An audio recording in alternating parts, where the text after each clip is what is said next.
Welcome to the Courage to Be podcast with Tania Vasallo. Before we get into this episode, I want to share with you that I'm on a mission to close the gender gap in the podcasting world so that more and more women's voices are heard.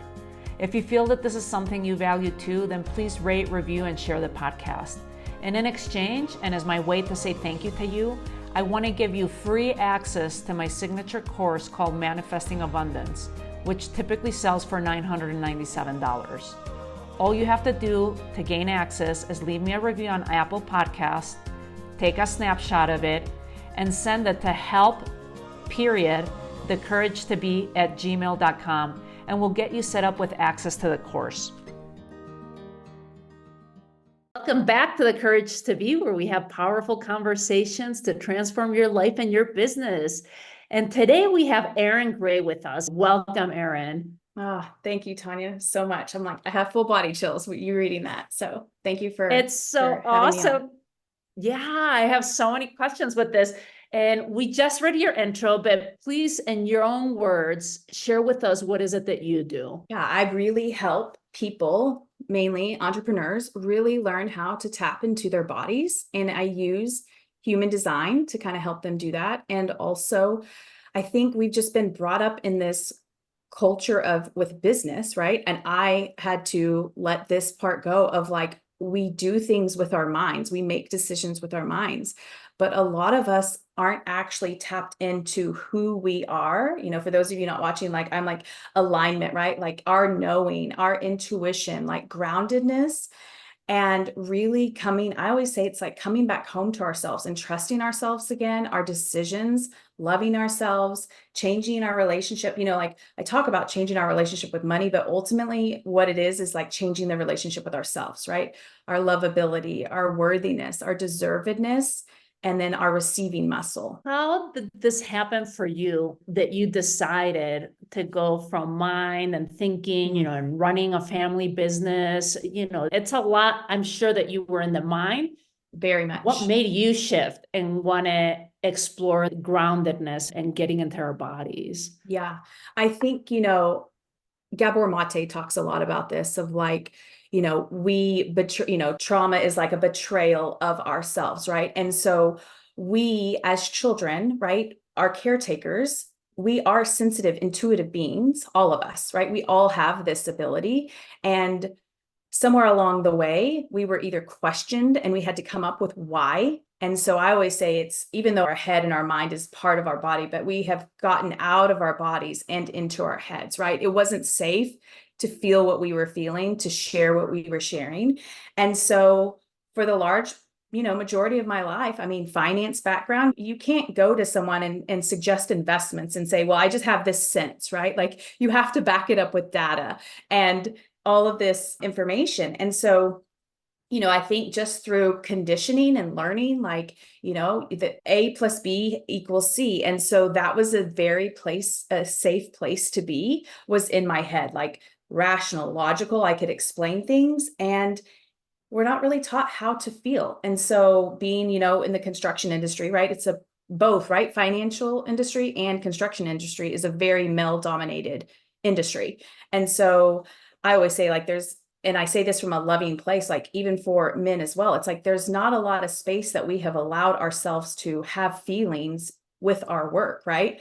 And it got to a point of where I sought coaching because I was really having a lot of money stuff come up for me. We were flipping a house in Texas. I was having panic attacks. And even though, we were making money, it was fine. Like my body did not feel safe. And so that was kind of the aha for me of like, hang on a second. The mindset work is great. We can think new thoughts. We can, imagine new things. But until we actually get in our bodies, until we actually feel safe. And when I mean safe, what I mean is like the ability to feel and be with any emotion you feel in your body. That was for me the like, okay, I need to actually get into my body and feel and be with myself versus, making all of these decisions from my head. And it feels very much, I call it like the mind feels like it's just like what is it called? Like a hamster wheel, right? Like it's just constantly going versus when you're grounded, when you have really allowed yourself to be in your body, it feels like home. It feels comfortable. It feels like a loving, nourishing place to be. This is fascinating, but walk us back then, because like you're saying that the finance world as well as the construction world is very male dominated. It sounds like you had that balance of being able to be in the mind and be in the body, or did you not have Not so during much that the body? time. Okay, Yeah. so share with us a little bit. Who were you in that time Ugh. period? And how did you operate in the world, having to move through those kind of worlds, very male dominated, very male energy, like the doing, the action, the Yes. pushing, versus being okay with the feeling, the receiving, the more feminine, because obviously you've had to put on these hats, these roles, and be there. Talk to us a little bit about that. I'm very curious to hear about this, Erin. Yeah, it's like a complete 180. Like when I think about Erin, I always say old Erin, right? Like there was old Erin before she knew how to be in her body and how she acted. Very, like you say, go getter, pushing, striving. And if making all of my decisions, like Excel spreadsheets and like pros and cons and like, weighing out all of this, which our mind is actually for others, right? Like this is something else that I learned with human design. It's like our mind is for the benefit of others, our ideas, our knowing, all of that is for others, not to make decisions from. And so many of us we're taught, right? You're supposed to come up with, pros and cons and like weigh this out. And especially, with making financial decisions, like, does it make air quotes financial sense, right? And so it felt, the word that comes to mind is harsh. It felt robotic. It felt disconnected. And it wasn't until I actually got into coaching and I was making some changes. I had really, I had started just doing consulting for my family business. I had told them like I'm going to leave. And I think it was when I went on a retreat and one of the coaches there was talking about self-compassion. And I, at that time, had probably zero self-compassion. And she was like, this is like the gateway, kind of into your body, and I fought it, because I think I was afraid that like I confused self-compassion with, oh, well, if you're compassionate with yourself, then you're going to let yourself off the hook. And she told me, she's like, if you don't like it, you can always go back to the way that you were, right? Like, and so that fear of like, okay, I'll try it and see how it feels. And like learning how to be loving towards myself, learning how to be in my body, slowing down. And I think taking time off was a game changer for me, because when we're in this hustle, hurry, do mentality, we don't have very much time to be. And I always say, like, we're human beings, not human doings, right? And so often we're already thinking about 5 steps ahead versus just being present in the moment with where we are. How are we feeling? And especially as I think entrepreneurs, like we've been told to hustle and to, work hard and to do all of these things, versus how are we right now in this moment? And are we taking care of ourselves? And are we connected with ourselves in order to support ourselves, our staff, our employees, our vendors, all of that? Like, how can you support and be there for everyone else if like you are not grounded and connected to yourself? That is huge. Talk to me more about the feelings and that fear that you were feeling of when this coach said, let's work on self-compassion. Because I'm curious, Yeah. how did that show up for you? How did you overcome this fear, and what did it do? What was the outcome when you Yeah. connected with your feelings? I think a lot of us have, when I say control, we have this, we want to control. We think that, we have so much evidence that it worked this way, right? Like if you were to write my life down on paper, from the paper, it looked like I was air quotes successful, right? Like I had achieved a lot of things in my life. And so I think a lot of us are afraid to let go because we have so much evidence that it worked this way. And what I always say, I don't know if willingness is an emotion, but are we willing to try and to be something else, right? Are we willing to let go of and try something different? And also, the courage, right? It's scary. I think we talk about bravery of like this big, like, strong thing, but like courage in your body, when you feel courage, it doesn't feel good in your body, right? When I say it doesn't feel good, like it's not when you get to practice it more often, you get used to it, right? But courage in the beginning, it is a very unsettling feeling, right? And so are you willing to have the courage to feel and do things differently? I mean, I think a lot of people look and say, oh, well, so-and-so can do it, but I can't. It's like the difference is, where is your willingness, right? Where are you willing to try something different, to let go of who you used to be to become someone else? And so when she phrased it that way, it almost was like a little bit of like softening my mind, because it was like, okay, I can always go back to the way I was if I don't like it. It's almost like this permission or allowing for it.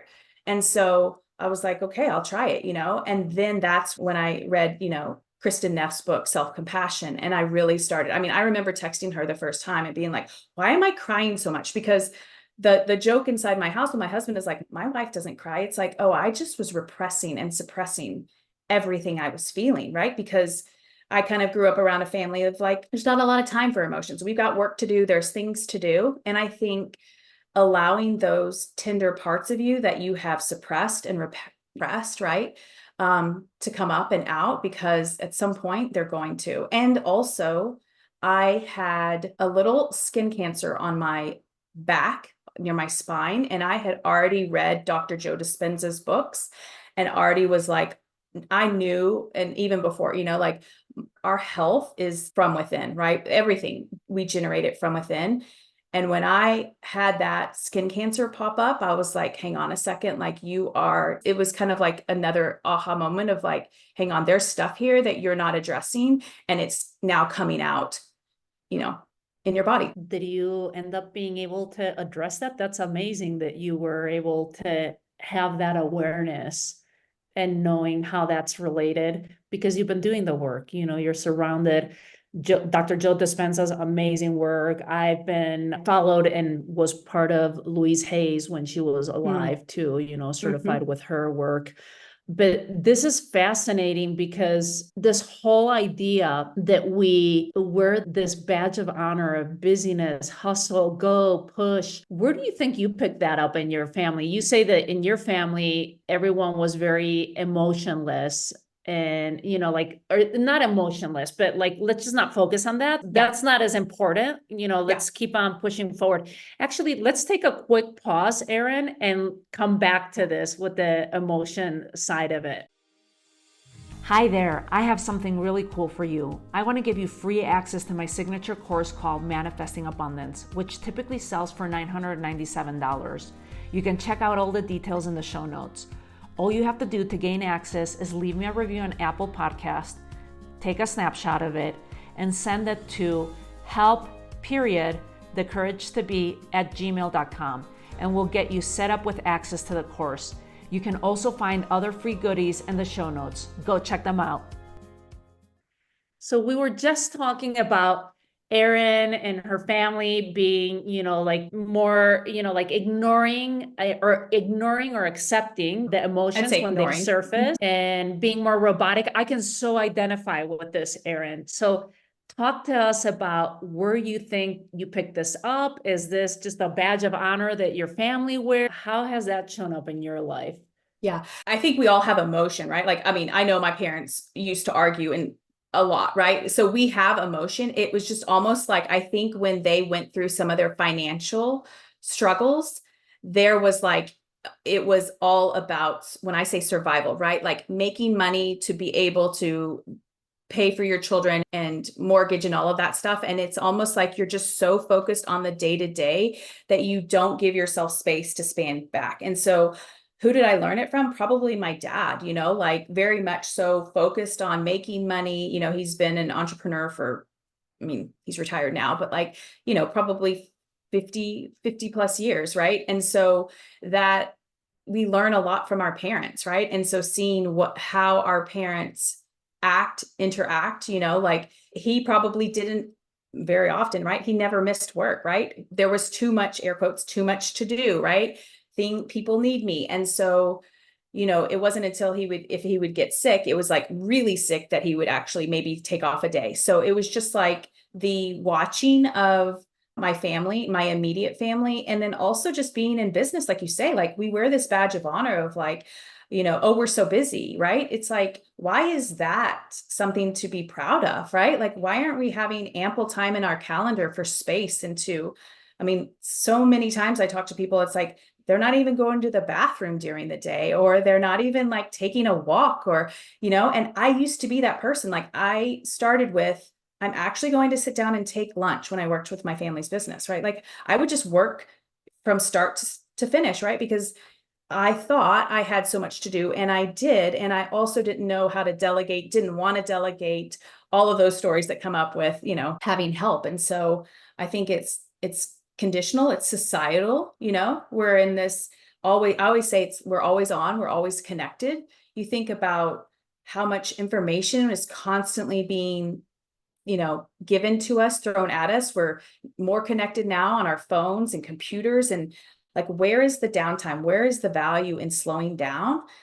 I think we're getting there. I just don't think we're there yet. Yeah, I can so relate to everything you're saying, Erin. I think just growing up in a patriarchal country, patriarchal family, there's a lot of male energy in there. And so you mimic that. And I find that fascinating. And also comparing two cultures, my dad's Spanish, my mom's American, and just seeing the American culture versus the Spanish culture that's Yeah. more about more laid. It's almost like extremes, because Spain Yeah. is also too laid back, and the You, siesta and the 5 hour lunches. And then, you're working until 8 p.m. at night, so there needs to be a little bit of a balance with that. But I find this fascinating. Tell me a little bit about, were you in the finance world first and then in the yes. family business? Yes. Mhm. What made you want to go into the finance world? And at what point did you decide to go into the family business? So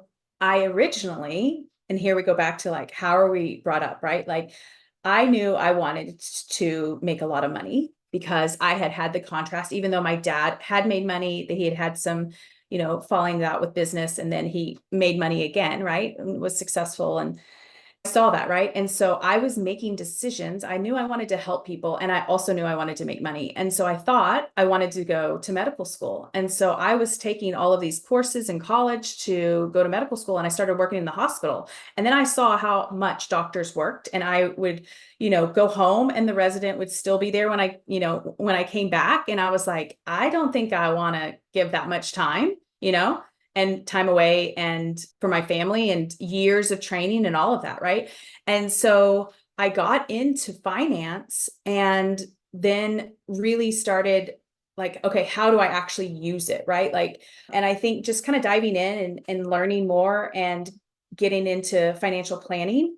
And I think all of it, right, comes back to like how I was raised, and like how money and retirement and saving and all of that was important to my family. And so I did that for 5 or 6 years. And, at 25, 27, 28, 29, like I'm with men who have been doing it for 30 years. Right. And so even that feeling, thinking back of what Erin used to feel like, of, I think, a little bit of proving, right? Like I was having to prove my knowledge, and so working a lot of hours, it's like anything, at the beginning, you're building your business, and things had shifted. And I probably was working, 60 plus hours a week, doing exactly, like the path my dad did, working so many hours. And I was just like, I don't want to do this.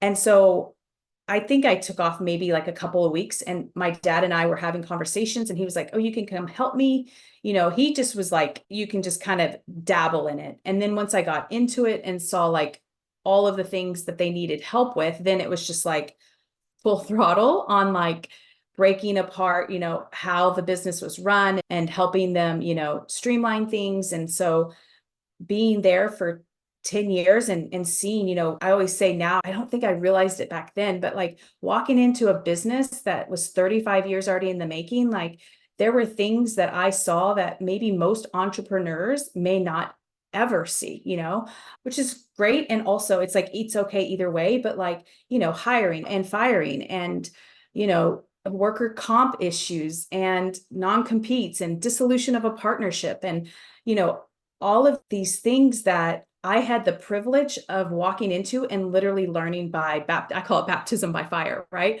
And I'm so grateful for that because it's allowed me to have such a different perspective of to help others. Like the knowledge is not there for new entrepreneurs and really wanting to elaborate. And, I had the privilege of being able to call the accountant and, learn things from them, right?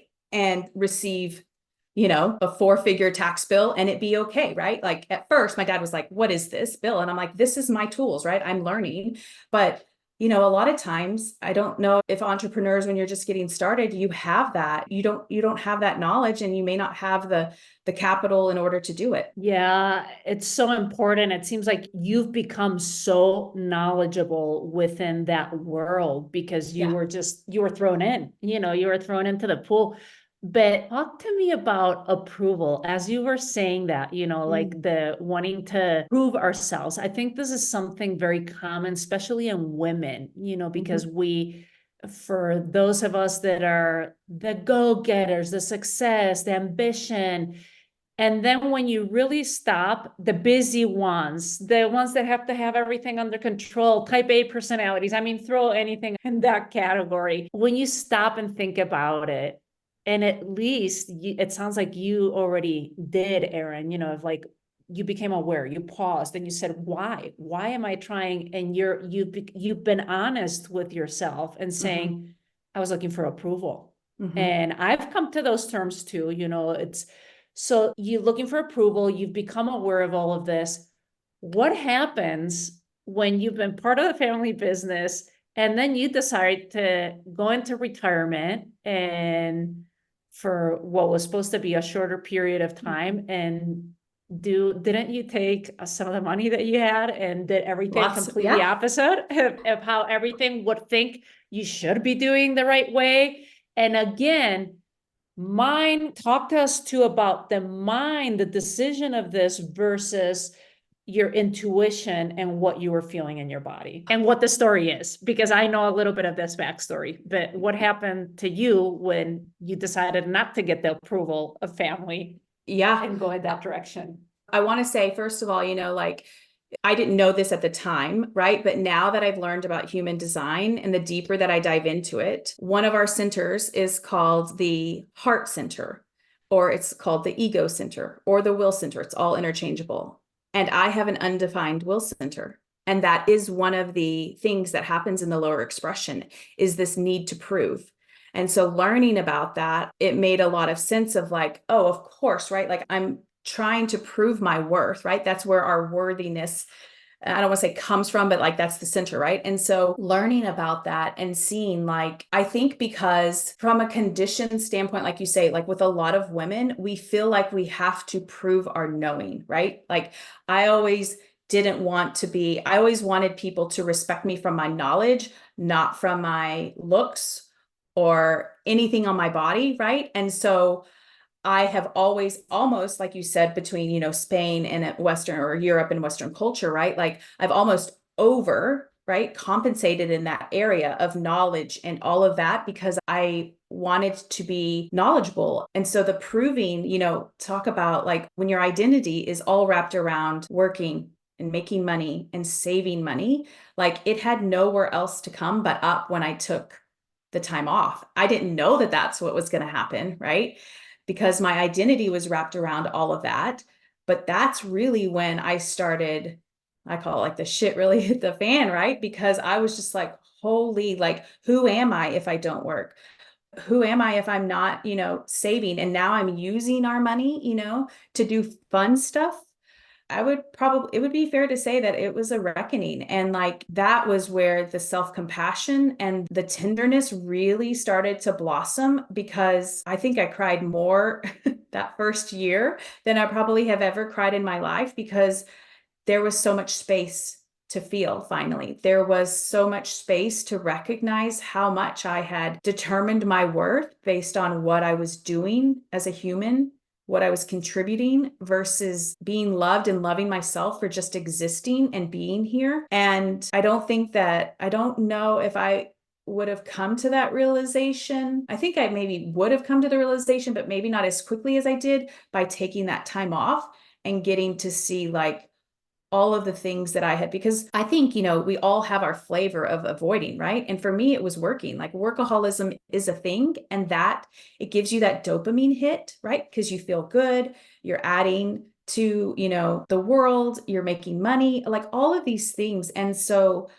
stripping that away and then just being with myself. I've never been in a detox center, but I can only imagine like it felt like everything was being, stripped from me, and I had no coping mechanism because I had used work for so long to do that. I mean, yes, I had tools, right? But that's really when I got into the body. And do you think that, because I can so relate to the workaholism and the working, because it's so intertwined, like with your own identity, because that's the only thing that we've learned. We haven't had other ways of being or role models of being. Talk to us about that, Erin. Like, what happens to a person, or what happened to you in particular, when you strip that whole identity and come to terms? Because here's the thing is, there's certain addictions that are frowned upon, alcoholism, addiction, to porn or to sex or to, whatever, drugs. But when we look at work, it's one of those insidious or subtle addictions. Yes. Because it has the opposite, which is you can carry the badge of honor. It's like, well, I have to do this, and look, I'm doing it for the family, and look at, I'm proving myself and I'm successful. Like you're saying, from the outside, it all looks wonderful. But how do we overcome that? And maybe we'll go deeper into this in our next episode, but I'm just curious about how you dealt with that stripping. I mean, that in itself takes so much courage, Erin, just going so deep into that and allowing presence and just connecting to who you are. Yeah, I always have said, we change grades in high school or middle school or college to business, right? Like I used to get really good grades and I would earn love, right? Earn love, right? When you get a good grade, you get rewarded, right? And then we just go into adulthood and we're like, okay, well, we have a business and we're making money and now we're rewarded, right? And so we just change the earning from grades to business. And in regards, like you say, like at least in the Western society, we frown upon certain addictions, right? Like you said, I've always said, like, if you were to call your spouse and say, I'm headed to the bar for the 10th night, 30th night, 7 years in a row, they might be like, we might need to have a conversation, right? But you working late at night, you working on your laptop in bed, you waking up in the morning and working early, you always being addicted to working, that's praised, right? And so, like I said, like we get this dopamine hit. And so for me, it was the willingness. I think that there was this, I kept coming up with like, I don't want to work, like to the point of I scheduled my only child's birth around payroll. This is years before that, right? And now looking back, like that sweet, tender Erin didn't think she had a choice to say, you know what, you guys, you got to figure it out because I'm going to be off with my baby, right? So the pressure that we put on ourselves, a lot of times we want to blame others, but it's because we're doing that pressure, right? Like we want to be needed, wanted, because those are those younger parts of us, right, that haven't been tended to. And so there was a point where it just got to be like, I think I was 40 and I was like, I don't want to live the rest of my life like this. Like, this is not what I signed up for. I always call it like I had lived a checklist life and I was not happy. I was not fulfilled. My feelings on a daily basis were probably one of frustration, anger, and resentment. Those were probably my top 3 emotions. And I know, how that carries a frequency and what that looks like in your body and health, right? And I was like, I don't want to do this. for however long, in order to get to, air quotes, retirement. Like, I want to actually enjoy my life now. And so I think that was the reckoning and the realization, and getting, first of all, the courage, right? Because I had a lot of guilt for leaving.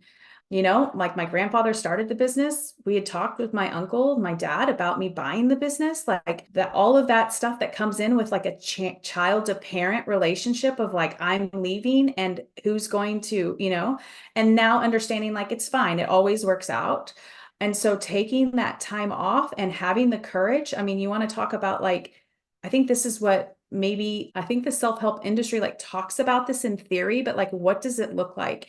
It looked like for me, like breaking out on hives in my underarms because I was literally so stressed, right? Of not having an income, using my money. And this is the like, what are the ways to get into your body? Like, there are different ways, right? Like, I used EFT, I used breath work, I tried, rapid resolution therapy. I've tried, I mean, there's so many different emotion code. Like, there's so many things that I did to be in my body and to also just be present. Like, part of it was just sitting and being with myself, right? Like, when that emotion came up, not doing anything else, but actually being with it. And I always say it like goes back to willingness, right? Like, it takes courage to, because we've run from those emotions for so long, we're not very practiced at it. But once you get practice at it, it gets easier because you're used to it, right? It doesn't become as scary. And having support, right? Having people that can support and just listen to you, to be present with you, I think is everything. This is amazing, Erin, of just your honesty, your vulnerability, because I don't think it does take so much courage, and there's not that many people that are willing to, one, tell the truth to themselves, and two, do whatever is required for their own good and for their family's good, and as a mom, like you're saying, what are we passing down to the next generation? Wow. Thank you. Thank you. Thank you. We are coming to an end with this, but I want to ask you, what's one piece of advice that you would leave our listeners with to live a life with more courage? I think first of asking yourself, what do you actually want? And being willing to sit with that answer for however long it takes. Because I think a lot of us, we're so in the rush, rush, rush, we don't actually know, right? And being willing to figure it out, because I think we're all worthy and deserving of having everything that we want. And I would say also like slowing down. I think that's a big one. Yeah. Thank you for that. Thanks, Erin. Thanks for your time with us today. Of course. Thanks for having me. Hi there. I have something really cool for you. I want to give you free access to my signature course called Manifesting Abundance, which typically sells for $997.